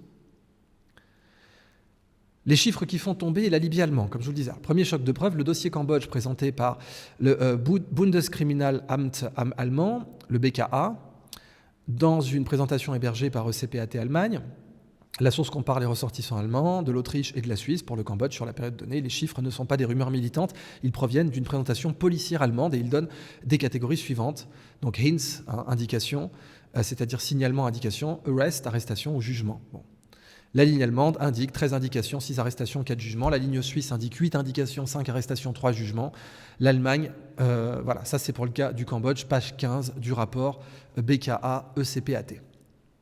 En chiffres bruts, la Suisse, pays beaucoup plus petit, représente déjà 61,5% du volume allemand pour les indications, 83,3% pour les arrestations, 75% pour les jugements. Ce seul rapprochement suffit à poser une question grave. Comment un pays d'environ 1/10 de la population allemande peut-il apparaître à un tel niveau dans un dossier cambodgien ? Bon. Alors, je suis vraiment désolé, encore une fois, même si on parle de chiffres, moi je sais ce qu'il y a derrière parce que j'ai enquêté, et pas seulement sur les pédos de la RTS, donc ça... Bon. Troisième partie du réquisitoire. La Suisse avait la loi, l'inaction ne peut être imputée à un vide juridique. La Suisse ne peut pas dire qu'elle était impuissante. Le droit suisse donne une compétence extraterritoriale particulièrement forte pour les infractions sexuelles contre les enfants commises à l'étranger. Le guide suisse HTLC-ORIC de 2023 sur la responsabilité en matière d'exploitation sexuelle des enfants dans le voyage et le tourisme explique que l'article 5 du Code pénal permet la compétence universelle pour les infractions liées à l'abus sexuel d'enfants lorsque la personne se trouve en Suisse et n'est pas extradée. La même source souligne que cette compétence peut s'appliquer dans des conditions générales de double incrimination. Donc comme ça, vous ne permettez pas d'éviter ça en disant « Non, mais il est incriminé au Kenya, mais on ne va pas l'extrader parce que c'est dangereux, les droits de l'homme, tout ça. » Bon, ok. ECPAT International, dans son aperçu 2023 sur l'extraterritorialité et l'extradition, classe aussi la Suisse parmi les pays dont le droit permet une compétence universelle pour tous les types d'exploitation sexuelle d'enfants couverts. Sauf qu'elle ne les applique pas. La signification est capitale. Dans beaucoup de dossiers internationaux, les États d'origine disent « Nous n'avons pas de compétence. L'infraction s'est passée loin, le droit local est incertain. La preuve est difficile. » Pour la Suisse, l'argument ne tient pas, même au premier degré. La loi suisse lui donne une arme. Mais la question est pourquoi si peu, si tard, si fragmenté et si opaque en termes de poursuite ? Un État riche qui possède un outil universel mais qui l'emploie rarement, alors que c'est très rarement même, alors que ses ressortissants apparaissent dans des signaux internationaux, ne peut pas plaider l'impuissance. En fait, on doit même se demander si ce n'est pas parce que le pédo suisse est quelqu'un de riche et de puissant et qu'il bénéficie de connivence au sein même de l'appareil d'État suisse, puisque dans le cas de la RTS, c'était exactement le cas. Quatrième partie de mon réquisitoire. La Suisse avait l'alerte, des signaux étaient anciens, explicites et répétés. Il n'y a pas ici d'ignorance, innocence. Dès 2002, SWI Swiss Info écrivait que les autorités suisses visaient des ressortissants suisses en Asie, notamment en Thaïlande et aux Philippines, c'est bien. Avec un officier de liaison de police basé à Bangkok, c'est bien. L'article citait les destinations asiatiques favorisées par des abuseurs suisses, Philippines, Thaïlande, Inde, Cambodge, Vietnam.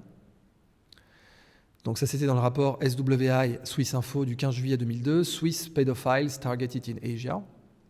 Cette source est importante, non parce qu'elle prouverait chaque affaire ultérieure, mais parce qu'elle prouve la connaissance précoce du schéma. Enfin, c'est exactement comme dans le cas des pédophiles de la RTS, où vous avez 40 ans de connaissance et une impunité quasi totale, et surtout une absence totale d'indemnisation des victimes. On n'a même pas un registre des victimes des pédos de la RTS. La Suisse savait déjà que ses ressortissants pouvaient chercher des enfants dans des pays où la pauvreté, le tourisme, la corruption ou la faiblesse institutionnelle créent une vulnérabilité particulière. Elle n'a rien fait. En 2010, la Suisse participait encore à une campagne contre le tourisme sexuel impliquant des enfants, avec le SECO, ECPAT et les autorités compétentes. Et Swiss Info rapportait que la Suisse avait développé le premier formulaire en ligne de signalement de ce type. Très bien. Mais c'est comme en logistique, c'est le bout de la chaîne qui compte. Si je commande un iPhone, je considère que ma commande est satisfaite, non pas s'il est dans un entrepôt à l'étranger et s'il est livré chez moi. Eh bien, est-ce que les pédophiles suisses sont livrés à la justice et sont condamnés ? Non, non, non. La chaîne performe, la chaîne dit qu'elle existe, mais elle ne va pas jusqu'au bout. En 2015, le Comité des droits de l'enfant des Nations Unies a adressé des observations à la Suisse au titre du protocole donc pour le droit de l'enfant. Il a constaté l'absence de système complet de collecte de données et a demandé des données ventilées, incluant les poursuites et les condamnations, ce à quoi la Suisse n'a pas répondu favorablement. Allez bien savoir pourquoi. Il a aussi relevé que la prévention restait fragmentée et que la Suisse ne disposait pas d'un cadre réglementaire effectif à cause de son principe de subsidiarité. Mais bon, rien n'a été fait depuis. En 2021, le même comité constate, donc 6 ans plus tard, que la collecte de données demeurait fragmentée et incohérente entre cantons. C'est marrant parce qu'il y a tout un tas d'autres collectes de données qui, alors là, sont impeccables en Suisse. Attention, c'est quand même le pays de Patek Philippe, il sait faire. Mais bon, pareil, à nouveau, en 2021, le Comité des droits de l'enfant des Nations Unies demande à la Suisse de créer un système fédéral intégré. Et la Suisse ne donne pas suite. FedPol affirme aujourd'hui que les délinquants exploitent les différences entre les systèmes d'application de la loi et les pauvretés, les faiblesses sociales des pays de destination. Alors, il faut comprendre une chose, c'est que les dossiers suisses sont un motif récurrent, pas une anomalie. Donc, je vais revenir sur le cas Thaïlande-Fribourg. Je vous ai dit, c'est le joyau de la couronne. Le dossier thaïlandais jugé à Fribourg est l'un des plus forts. En 2018, un ressortissant suisse est condamné à 16 ans de prison par la justice fribourgeoise pour des faits impliquant plus de 80 enfants en Thaïlande sur une longue période. Swiss Info rapporte la condamnation, les antécédents de l'homme en Suisse dans les années 80 et 90. C'est-à-dire qu'on savait depuis très longtemps, comme pour les pédos de la RTS. Son départ vers la Thaïlande, l'absence de remords relevés dans le dossier, etc. Enfin, sauf que la condamnation, elle est prononcée en mars 2018, l'appel est confirmé en 2019. 3 enfants thaïlandais obtiennent des indemnités, comme je vous l'ai dit, ce qui est ridicule par rapport à 80. Et ce dossier prouve donc 2 choses. D'abord, la criminalité suisse à l'étranger n'est pas théorique, elle est factuelle. Ensuite, la Suisse peut instruire, juger, condamner quand elle le veut. Et elle indemnise, mais bon, c'est rigolo. C'est-à-dire là, vous avez la xénophobie, la légendaire réputation de xénophobie suisse. C'est-à-dire, bon, attendez, 40 000 francs, c'est le prix d'une Tesla, on ne va pas plaisanter non plus. Bon. Mais c'est pourquoi, du coup, quand on voit ce dossier-là, chaque dossier non poursuivi ou poursuivi trop tard devient plus difficile à excuser. La capacité existe, l'insuffisance est donc une preuve de culpabilité. De la fuite vers la Suisse comme test d'impunité. Le dossier indien rapporté par Swiss Info en 2020 est un cas d'école de la frontière transformé en bouclier. C'est là quand même qu'on peut se demander si la Suisse n'est pas un pédo-État. Ce que je continue à récuser. Mais quand la frontière devient un bouclier pour des pédocriminels, c'est un problème. Une femme suisse et son mari indien ont été condamnés à Mumbai en 2003 à 7 ans de prison dans une affaire d'abus d'enfants. Selon SWI, les éléments de preuve incluaient du matériel d'abus sexuels d'enfants en Inde, au Sri Lanka et aux Philippines. Donc on a affaire à un réseau international de pédocriminalité. Après libération et paiement, le couple a quitté l'Inde et est arrivé en Suisse. Et là, bon, Swiss Info nous titre « When Switzerland allowed fugitive child predators into the country ». Donc évidemment, la Suisse a admis des fugitifs, donc c'est des pédocriminels en cavale. Hein. Donc, pas de ça chez nous, bah si, justement. Vous avez recueilli des pédocriminels en cavale condamnés en Inde. L'article de SWI rapporte aussi que les documents déclassifiés des archives fédérales concernaient le consulat de Mumbai, l'ambassade et le département fédéral des affaires étrangères. Donc imaginez si les Indiens savaient davantage à quel point les ressortissants suisses sont capables de violer des enfants chez eux et de rentrer tranquillement au pays sans aucun problème. La question est celle-ci. Que fait la Suisse lorsqu'une condamnation étrangère grave rencontre la protection de la nationalité suisse ? Elle donne le sentiment que les pédocriminels sont privilégiés et que le meilleur passeport que puisse détenir un pédocriminel dans le monde, c'est le passeport suisse. C'est un fait. Alors maintenant, vous avez la dernière affaire vers laquelle on fera la transition pour le dernier épisode. Et cette dernière affaire, c'est l'affaire Gonia. C'est une affaire extrêmement grave. Et là, on revient malheureusement, c'est-à-dire que je vous ai dit qu'on était dans les statistiques, etc. Ok, on doit retenir que les Suisses sont quelque part entre 3 fois et 8 fois plus représentés que les Allemands. Et que, en fait, ce sont, par habitant, les pédos suisses sont champions du monde. Et que la Suisse, eh bien, n'est pas du tout à la hauteur de cette réalité olympique en matière de pédocriminalité internationale et d'exploitation sexuelle des enfants pour le tourisme et le voyage. Je vous ai dit que les joyaux de la couronne, c'était le canton de Fribourg. Et bien là, vous avez un miroir. Vous avez une sorte de rupture de symétrie. Parce qu'il se trouve que le canton de Fribourg est opposé à un autre canton qui porte le nom du lac, ou plutôt dont le lac porte le nom du canton, qui est le canton de Neuchâtel. Et le canton de Neuchâtel, de la même façon que le canton de Fribourg permet de représenter le mieux, qui est désespérément décevant, mais le mieux de ce que la Suisse peut faire en termes de poursuite des pédocriminels, à savoir donc une condamnation, un appel, tout ça, très bien. 80 enfants victimes, mais seulement 3 indemnisés, puis pour des sommes ridicules. Aux États-Unis, ça aurait été des millions. Eh bien, le canton d'en face est l'exemple absolu de la protection procédurale, du refuge procédural. Ce terme est tellement horrible pour moi. Du refuge procédural que peut offrir la Confédération helvétique à des gens qui confessent des actes d'exploitation sexuelle des enfants. Et ça, c'est donc l'affaire Gonia. Alors, on en parlera plus en détail dans la 3e partie qui vient, parce que là, ça nécessite plusieurs personnes. Mais je vais vous la donner comme cas emblématique, parce qu'elle illustre tout. C'est-à-dire le refuge procédural, la frontière suisse comme test d'impunité, l'impunité qui met la vie des Suisses en danger, le fait que, oui, les riches Suisses connectés vont dans des pays du tiers-monde comme Madagascar pour se livrer à leurs petites affaires. Ça nous rappelle le cas Walter B. En Haïti. Et ça nous montre, l'affaire Gonia, elle nous montre que la Suisse ne commence à faire des choses exactement comme à Fribourg que quand les médias s'en mêlent vraiment. C'est-à-dire que vous avez une justice qui dysfonctionne fondamentalement puisqu'elle a besoin d'une chaleur de presse pour commencer à faire son travail, et je dis bien commencer, c'est-à-dire comme en logistique pour l'iPhone, c'est-à-dire oui, on l'a mis à l'entrepôt. Imaginez, encore une fois, vous avez commandé un iPhone, et puis vous avez la poste qui vous dit « Mais il est à l'entrepôt, monsieur, on a fait notre travail. » Non, votre travail, il est fait quand il est chez moi. Votre travail de justice, il est fait quand le pédocriminel est condamné. Alors parlons de l'affaire Gonia, pour terminer. L'affaire connue dans la presse doit être formulée avec doigté juridique. Le Point Afrique a rapporté entre 2014 et 2016 qu'un ressortissant suisse avait été condamné en appel à Mahajanga en 2007 à 5 ans de prison pour des faits de viol et de pédocriminalité, donc sur des mineurs. Que la procédure de cassation et l'existence d'un acquittement ultérieur était contestée ou insuffisamment documentée. Vous avez d'ailleurs toute une association de victimes en ce sens.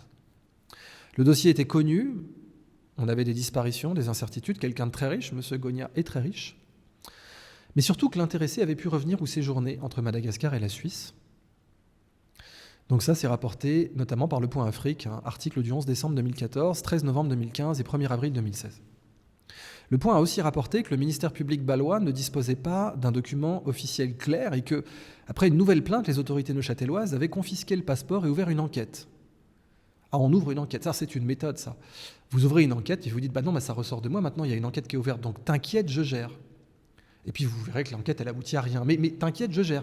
Ouvrir une enquête, ça peut offrir un refuge, le fameux refuge procédural. Vous ouvrez une enquête, vous dites à tous les autres enquêteurs, bah oui, on enquête, ça y est, on est dessus. On a le privilège de juridiction, et justement, cet fameux article 5 devient une plaie, c'est-à-dire qu'il devient un moyen de protéger quelqu'un. Tous les autres disent, ah bah nous, on se teste les poursuites, on arrête d'envoyer des commissions rogatoires internationales parce qu'il y a une procédure qui est ouverte, vous comprenez. Et le même article de 2016 du Point pose la question brutale, pourquoi la justice suisse avait-elle attendu plus de 10 ans ? Ah oui, c'est bizarre ça. Il n'y a pas le feu au lac. Ah, c'est bizarre. Ah, j'ai connu d'autres procédures qui sont allées beaucoup plus vite. Et puis pourquoi c'est le Point qui s'en occupe ? Pourquoi c'est pas Le Temps ? Pourquoi c'est pas la RTS ? Pourquoi c'est pas Eddy ? Bon, Eddy, je tire sur les ambulances, c'est pas un journal, mais bon, pourquoi ? C'est tout à fait curieux. Le contexte malgache aggrave encore l'obligation suisse. En 2013, l'expert indépendant des Nations Unies sur Madagascar décrivait l'exploitation sexuelle des enfants comme un fléau omniprésent, banalisé, marqué par l'impunité, sur fond de pauvreté extrême et de peur des représailles. Bon, normalement, la Suisse doit être exemplaire. Pourquoi elle ne l'a pas été ? Pourquoi, au contraire, on se retrouve avec un Gonia dans une sorte de limbe procédurale, on lui retire son passeport. Enfin, factuellement, la pire chose qu'on a faite à ce monsieur Gonia, c'est de lui retirer son passeport en Suisse. Voilà. Bon. Et puis après, attention, pas tout de suite, il a pu retourner à Madagascar, c'est après. Au final, donc on a d'un côté une affaire à Fribourg qui est le max du max de ce que la Confédération helvétique peut faire et qui finit en 3 enfants indemnisés sur 80. Et de l'autre, vous traversez le lac, et alors là c'est le max du max, c'est confisquer un passeport après un retour. On peut parler des Philippines aussi, 2025. Le Bureau of Immigration donc, a annoncé l'arrestation à l'aéroport de Manille d'un ressortissant suisse. C'était ce fameux Heinz Arbenz de 66 ans qui tentait de partir vers Bangkok. Le communiqué officiel philippin rapporte des condamnations suisses antérieures en 2017 et 2021. Donc le type est condamné en Suisse, il va violer des enfants aux Philippines. Le canton d'Argovie en 2024 ouvre une procédure. Mais bon, le communiqué indique en 2024 qu'il a quitté la Suisse. Très bien. La Suisse ne peut pas attendre que les Philippines, la Thaïlande ou un autre État moins riche fassent le travail de prévention que le pays d'origine aurait dû organiser en amont. Je crois que c'est quelque chose qu'on doit dire de façon claire,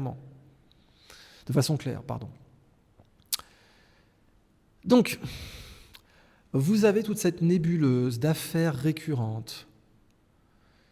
Vous avez cette surreprésentation des Suisses. Vous avez des institutions qui mettent des tapes sur les mains. Ça permet de faire un résumé des griefs. Premier grief, la Suisse avait connaissance du danger. Depuis au moins le début des années 2000, la Suisse connaissait l'existence de ses ressortissants, dans des circuits d'abus à l'étranger. Les Nations Unies ont signalé des lacunes suisses en 2015 puis en 2021. FedPol reconnaît aujourd'hui la situation, la connaissance est établie, l'État suisse ne peut pas plaider la surprise comme il l'a fait pour la RTS. Ce qu'expliquait très bien Nordman dans son article de référence, la RTS joue la surprise. L'État suisse joue la surprise aussi dans la pédocriminalité internationale de ses ressortissants. Deuxième grief, la Suisse possède une arme juridique forte et la sous-employée, c'est l'article 5 du Code pénal. Troisième grief, la Suisse a laissé les données devenir un brouillard. Ça, c'est un aveu de culpabilité. Les observations onusiennes de 2015-2021 sont l'acte d'accusation le plus sobre et le plus fort. Absence de système complet, données fragmentées. C'est exactement comme dans la kleptocratie suisse, le klepto-État suisse. C'est-à-dire que les données sur l'or, tout ce que je vous ai dit au début, on le retrouve en conclusion pour les pédos. Or, il est un fait que l'État suisse est un klepto-État vis-à-vis de l'Afrique. On retrouve le même comportement que pour la dispersion et l'obfuscation des données de l'or pour la pédocriminalité. Sans donner, pas de pression sur les cantons inactifs. Sans donner, pas de comparaison entre signalement, poursuite, condamnation et indemnisation. C'est-à-dire que tout ce que j'ai dû vous donner là, ce sont des données allemandes. Comprenez bien cela. Ce sont des données allemandes. Le brouillard n'est pas neutre. Le brouillard protège les défaillances. Protège les défaillances. Je le répète, protège les défaillances. Quatrième grief, le fédéralisme a servi de bouclier. La Suisse peut aimer son fédéralisme, elle en a le droit, mais elle n'a pas le droit de le laisser devenir un bouclier pour les prédateurs transnationaux. Des gens qui se font condamner à Fribourg, des gens qui se font juste taper sur les doigts à Neuchâtel. Quand l'enfant est au Cambodge, au Kenya, à Madagascar ou aux Philippines, il ne sait pas si le dossier partira à Vaud, à Berne, à Fribourg, à Bâle, à Neuchâtel ou en Argovie. Il a besoin d'un État. Si l'architecture interne de cet État retarde, disperse ou affaiblit la poursuite, l'architecture est responsable. On en revient à la structure. Cinquième grief, la nationalité suisse a pu devenir un espace de refuge. Oui, le passeport suisse est un des meilleurs passeports à détenir quand vous êtes un pédocriminel. La Suisse n'extrade pas ses ressortissants sans conditions strictes et certaines sources rappellent que l'extradition de nationaux peut être impossible ou très limitée. Ce n'est pas illégitime en soi, mais cette protection n'est acceptable que si elle est compensée par une obligation immédiate, robuste et transparente de poursuivre ou d'exécuter la peine. Le dossier indien montre le danger. Condamnation étrangère grave, retour ou présence en Suisse, complexité procédurale, refuge procédural, documents consulaires et diplomatiques partiellement fermés, incertitude prolongée, justice n'a pas été faite. Vous violez des enfants, vous exploitez sexuellement des enfants en Inde, vous allez en Suisse, vous êtes protégé. Eh bien, ça c'est le cinquième grief, la nationalité ne doit pas devenir une clé de ralentissement, ce qu'elle est aujourd'hui. Sixième grief, la Suisse n'a pas suffisamment contrôlé la mobilité à risque. Le dossier Philippin 2025 pose une question que l'État suisse doit entendre. D'un côté, vous avez un procureur suisse extrêmement sulfureux, on en parlera dans l'émission suivante, qui, après des pressions, confisque le passeport dans l'affaire Gonia. Et de l'autre, vous avez quelqu'un qui est condamné pour des cas graves de crimes sexuels en Suisse et qu'on laisse partir aux Philippines tranquillement, exactement comme on a laissé tranquillement partir Walter B. dans l'affaire des pédophiles de la RTS en Haïti. Donc là, on voit qu'on a un problème structurel. Comment une personne avec des condamnations suisses antérieures liées au matériel d'abus sexuels d'enfants et une nouvelle procédure rapportée dans un canton peut-elle se retrouver interceptée par un État tiers alors qu'elle tente de continuer à voyager en Asie du Sud-Est ? Oui, c'est une vraie question. Septième grief, la Suisse a préféré trop longtemps la logique volontaire dans le secteur touristique. Les campagnes, formulaires et codes de conduite sont utiles. Ça, c'est la performativité suisse. C'est exactement comme dans le cas du fait que la Suisse est un klepto-État vis-à-vis de l'Afrique, vous avez une performativité. Regardez, on a fait Angola. Angola, oui, mais vous avez 91 milliards qui vont rentrer en or alors que vous ne produisez pas d'or chez vous. Bon. Mais ça ne suffit pas, cette performabilité. Je veux dire, on n'arrête pas les pédos avec des brochures. En 2015, le Comité des droits de l'enfant disait que la Suisse ne disposait pas d'un cadre réglementaire effectif pour combattre le tourisme sexuel. Cette phrase signifie que la prévention volontaire ne fermait pas le risque. Bon, la morale affichée, performative, ne remplace pas la loi. Huitième grief, les victimes étrangères n'ont pas été placées au centre, jamais. Vous imaginez bien que tous les enfants dans le recel d'images pédocriminelles de la RTS, eh bien, ils venaient de pays étrangers. Dans plusieurs dossiers, les enfants sont à l'étranger, là aussi, pauvres, loin de la langue et des tribunaux suisses. Obtenir réparation, être entendu, recevoir une traduction, conserver la preuve, je ne vous parle même pas du prix de se faire justice en Suisse, conserver la preuve, comprendre la procédure, participer à distance, obtenir une indemnité, une protection psychologique, tout ça exige un effort de l'État. Mais il faut comprendre que jamais l'État suisse ne va protéger un étranger contre un Suisse, surtout pas dans des affaires aussi graves. L'affaire thaïlandaise montre qu'une indemnisation peut être prononcée, oui, mais elle est ridicule. Et puis surtout, elle est l'exception, pas la règle. Un enfant étranger victime d'un ressortissant suisse doit être traité comme une victime de la responsabilité suisse. Évidemment, ce n'est pas le cas. 9e grief, la Suisse a trop laissé les ONG et les polices étrangères porter le premier choc. Oui, c'est tout à fait vrai. Dans les dossiers, c'est APLE Cambodia, UNICEF Kenya, Le Point Madagascar, SWI sur l'Inde. Voilà, c'est eux qui font le taf. 10e grief, l'opacité sur les statuts officiels, elle doit cesser. Sur les sources publiques vérifiées disponibles pour ce mémoire, il n'est pas possible d'affirmer qu'un diplomate suisse en fonction, un haut fonctionnaire suisse en fonction ou un agent public suisse identifié comme tel a été condamné publiquement dans un dossier d'exploitation sexuelle d'enfants. Je tiens à le rappeler. Mais cette absence de preuves publiques ne disculpe pas l'État. Elle fonde une exigence d'audit. La Suisse doit publier sous forme anonymisée et protégée s'il existe des dossiers impliquant des personnes ayant eu un statut.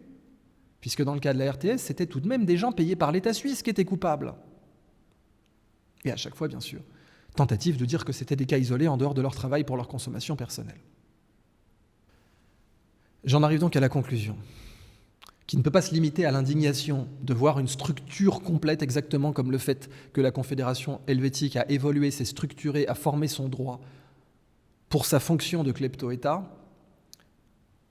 qu'il existe aujourd'hui une limbe de pédo-État et une structure en tout cas qui protège, qui facilite la pédocriminalité étrangère des ressortissants suisses. Un réquisitoire doit demander des mesures. Les mesures suivantes ne sont pas des options de communication, ce sont les conséquences minimales de la connaissance, de la compétence et des défaillances constatées. Premièrement, la Suisse doit créer un guichet fédéral opérationnel et public pour toutes les affaires d'exploitation sexuelle d'enfants par des ressortissants suisses ou résidents suisses à l'étranger. Elle ne le fait pas parce qu'elle doit cacher les chiffres. C'est pour ça que j'ai dû, dans cette vidéo, prendre des chiffres allemands. Ce guichet doit recevoir les signalements, orienter les cantons, exiger des délais, conserver les données et rendre compte publiquement des suites. Le soutien de FEDPOL ne suffit pas si la décision finale disparaît dans le silence cantonal. On verra ça dans le cas du canton de Neuchâtel, qui est l'exemple absolument parfait de ce silence cantonal. Deuxièmement, la Suisse doit publier des statistiques annuelles obligatoires. Signalement à l'étranger, pays concerné, statut de la personne, canton compétent, mesures prises, classement, motif des classements, poursuite, condamnation, acquittement, transfert de peine, demande d'entraide, mesures de voyage et réparations accordées. Mais demander de la transparence à la Confédération helvétique, c'est demander à des criminels de plaider contre eux-mêmes. Alors on peut demander que ces données soient anonymisées, il n'y a pas de problème, mais elles doivent être présentes. Troisièmement, chaque non-extradition d'un ressortissant suisse soupçonné ou condamné à l'étranger dans ce domaine doit déclencher automatiquement une décision fédérale motivée. Poursuite en Suisse, transfert de procédure, reconnaissance ou exécution possible de la peine ou justification publique du refus. La nationalité suisse ne doit jamais signifier que le dossier tombe dans des limbes, ce qui est le cas aujourd'hui. Quatrièmement, les personnes condamnées pour des infractions sexuelles contre des enfants ou pour matériel d'abus sexuel d'enfants et présentant un risque documenté de voyage vers des destinations vulnérables doivent faire l'objet de mesures proportionnées de mobilité. Mais évidemment, contrôle du passeport, conditions de sortie du territoire, obligation de notification, coopération avec Interpol et alerte aux autorités de destination lorsque la loi le permet. Cinquièmement, le secteur touristique suisse doit passer de la morale volontaire à la vigilance obligatoire. Les voyagistes, plateformes, associations professionnelles, organisateurs de séjours, structures d'accueil et intermédiaires doivent avoir des obligations de formation, de signalement, de conservation d'informations et de coopération. Le constat du Comité des droits de l'enfant de 2015 sur l'absence de cadre réglementaire effectif ne peut pas rester une phrase dans un rapport, ce qui est le cas aujourd'hui. Sixièmement, la Suisse doit financer un mécanisme pour les victimes étrangères, traduction, avocat, participation à distance, protection des témoins, soutien psychologique, preuves médico-sociales et fonds d'avance sur indemnisation lorsque l'auteur est suisse ou résident suisse. L'enfant victime ne doit pas être le dernier acteur financé. Eh oui, mais c'est le cas aujourd'hui. Pourtant, de la part d'un pays riche, c'est un comble. Septièmement, la Suisse doit soutenir durablement les ONG spécialisées dans les pays de destination, non comme sous-traitants pauvres d'un État riche, mais comme partenaires essentiels. APLE Cambodia, ECPAT, Terre des Hommes et autres structures de terrain ne doivent pas être les seules à porter l'urgence. Le financement doit être stable, contrôlé et lié à des résultats judiciaires et réparateurs. Huitièmement, un audit officiel doit examiner les dossiers impliquant tout statut public, diplomatique, officiel ou para-officiel. Il doit aussi examiner l'assistance consulaire dans les cas de ressortissants poursuivis ou condamnés à l'étranger pour crimes sexuels contre enfants. Le but n'est pas la chasse aux fantasmes, mais le but est de retirer au soupçon l'espace que le secret lui donne. Neuvièmement, la Suisse doit contrôler de façon externe et indépendante sa situation. Les enfants étrangers, les ONG de destination, les lanceurs d'alerte, les journalistes, les autorités étrangères doivent pouvoir saisir une instance suisse spécialisée lorsque le canton compétent paraît lent, absent ou opaque. Alors lent, absent et opaque, c'est le canton de Neuchâtel. Le fédéralisme ne peut pas être sans recours. 10e, chaque formation policière, consulaire, diplomatique et judiciaire suisse doit intégrer cette matière comme un risque national exporté. Oui, la Suisse exporte ses pédocriminels. On doit le dire en conclusion, la Suisse exporte ses pédocriminels, la Suisse exporte ses pédocriminels, la Suisse exporte ses pédocriminels. Et elle les importe quand ils se font gauler. Eh bien, la Suisse ne doit plus traiter l'abus à l'étranger comme un problème extérieur. C'est un problème suisse qui se produit hors de Suisse. Voilà donc mon réquisitoire final. Je requiers que l'État suisse soit regardé non comme un spectateur, mais comme un responsable. Responsable parce qu'il savait. Responsable parce qu'il avait la loi. Responsable parce qu'il avait les moyens. Responsable parce que les signaux comparatifs au Cambodge et au Kenya rendent impossible l'hypothèse d'une insignifiance suisse. Responsable, enfin, parce que les affaires de Thaïlande, d'Inde, de Madagascar, des Philippines et du Cambodge montrent la répétition de la mobilité, du retour, de la complexité et de la dépendance aux acteurs étrangers. Je requiers que l'on cesse de présenter l'État suisse comme une bonne administration, ce qui est faux, simplement dépassé par quelques monstres isolés, ce qui est faux aussi. Les monstres isolés existent, certes, mais leur isolement devient une fiction lorsque les rapports se répètent, lorsque les Nations Unies critiquent les données, lorsque la police fédérale reconnaît les stratégies transfrontalières des auteurs, lorsque les cas apparaissent dans plusieurs continents et lorsque les chiffres par habitant dépassent fortement ceux de l'Allemagne dans les comparaisons disponibles. Bref, le cas de la RTS, en fait, est un cas national. C'est ce que vous devez retenir de ce réquisitoire, à savoir les abominations qui ont été commises à la RTS par des gens financés par l'État suisse. Eh bien, vous en retrouvez la même structure, vous en retrouvez le décalcomanie à l'échelle nationale. Sauf que ça, c'est fait à l'étranger. C'est-à-dire, les pédos de la RTS opéraient aussi avec des victimes étrangères. Je requiers que l'on nomme la faute. Facilitation de fait, ça c'est du pénal. Non pas facilitation nécessairement volontaire, oh non. Non pas complot administratif, encore que dans certains cantons, on peut quand même se poser la question. Non pas protection consciente dans chaque dossier, mais une facilitation de fait par défaut de centralisation, peut-être par défaut de données, peut-être par défaut de poursuite extraterritoriale systématique, peut-être par défaut de contrôle de mobilité, peut-être, ça fait beaucoup de défauts, vous l'avez remarqué, par défaut de réparation des victimes étrangères, oui, par défaut de transparence sur les statuts officiels et par défaut de contraintes sur le secteur touristique, mais loin de moi, évidemment, l'idée d'envisager que tous ces défauts formassent un complot, vous l'imaginez bien.